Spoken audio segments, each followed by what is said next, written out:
Now, your last comic of the evening has been waiting patiently to show you what he's got. You've been an awesome audience, and this comic is an accountant by day, which is why he wanted to try stand-up comedy. Give it up for Forrest Schumaker!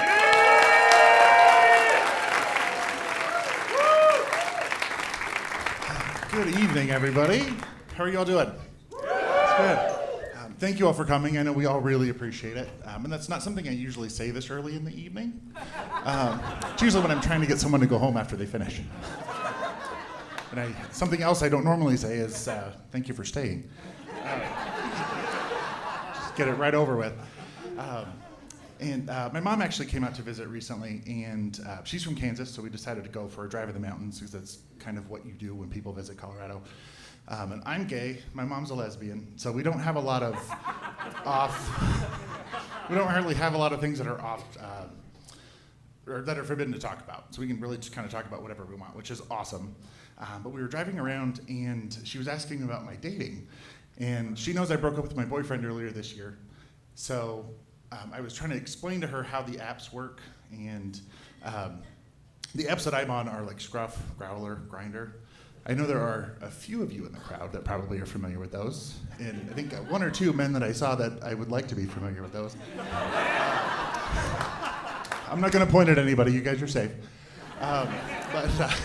And it's nice on the apps because they put their preferences and their kinks and fetishes on it, so you don't really have to kind of get too deep into the conversation. I can just weed them out pretty quickly. I don't really get up to too much kinky stuff. I'm just usually happy to be involved. Just plenty for me. But I did meet someone on the apps, and we started chatting, and I could tell pretty early on we weren't really compatible. Like I wasn't really interested, but he wanted to go on a date. So I figured, why not? It's pretty good practice. So we met for dinner, because nothing says I want to fuck you like unlimited soup, salad, and breadsticks. After some pretty boring conversation, he invited me back to his apartment. And as soon as we got there, he pulled out his beautiful, enormous, furry gray rabbit. It was enormous. And that was when I actually learned I am allergic to rabbits. So I immediately started wheezing and trying to figure out, like, do I go home? Do I stay? I didn't want to bail on the date right away just because I think we all knew what and who was going to be coming that night. But I decided to stay. We ended up watching a movie, The Birdcage. It's a very typical movie. I had explained that one to Derek earlier this week. He hasn't seen it yet. But I kind of wheezed my way through the whole movie. And at the end, he turned to me seductively and said, "What do you want to do now?" It's like, if I'm going to choke to death tonight, I'd rather do it in the privacy of my own home. And I immediately left to go get a Zyrtec. And I didn't really expect it to be a rabbit that I would choke on that night. But I also didn't realize he had that killer rabbit from Monty Python and the Holy Grail in his bedroom. So as we're driving around, my mom was telling me stories about her, and there's not really a way to get into this. She is 70 years old and into BDSM. Yeah, that was roughly my reaction. And I'm driving while so I just bought this car. I was like, I got to keep this thing on the road. And she was telling me about BDSM, and she's 70.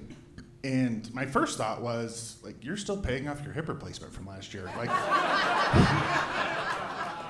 I don't think this is a great idea. And what would Medicaid do if they found out what you were up to? Like, you got to be careful. So please, nobody say anything. I really appreciate it. And so while I'm driving, my mind is just racing. And once you get the image of your mother in a latex bodysuit with the leather riding crop into your head, that's a lot. It's a lot to unpack. And my mom, she's been a lesbian for decades. And my parents got divorced when I was really young, so I was about 2. So I've only really known her as a lesbian. So I like to say she was a lesbian recreationally for a few decades. She bumped up to the Bush Leagues for a few years. And then after that, I just kind of consider she's gone professional. Give it a few more years. God willing, she might make it into the Softball Hall of Fame. But she has a friend named Andy who also wants to get into BDSM. And he actually built stocks into the footboard of his bed frame. So stocks, like you put your arms and your head through. It used to be considered a punishment. I guess some people are still into that. Not really my cup of tea. But he was having issues finding women to participate in this particular kind of role play with him. So naturally, he asked my mother. And so she came up with a reading list for him to learn more about BDSM. So what the actual letters stand for, kind of the general concepts of it. Because he knew it's like the if you build it, they will come kind of thing. So, so they ended up talking about it, and he kind of figured out what everything meant in the end. But she didn't tell me until the end of that story that he's actually illiterate. Which is a bit of a curveball. So she gave him a reading list, knowing that she would buy these books for him. She could have found audiobooks, or perhaps helped teach him how to read. So now my mother is actually reading books about BDSM and sexuality to her friend, in the hopes of getting him laid and probably tied up. I did receive an update, and he did find a woman to participate in some of this role play. I don't know if she's been set free yet, but he's having a great time. Real great. And I was thinking about it the other day. My mom actually did have a leather riding crop when we were kids, and I just kind of put those together, which explains a lot. But now that I know she's into BDSM, I could probably ask her for tips on how not to choke on a first date. So that's my time. Thank you, guys.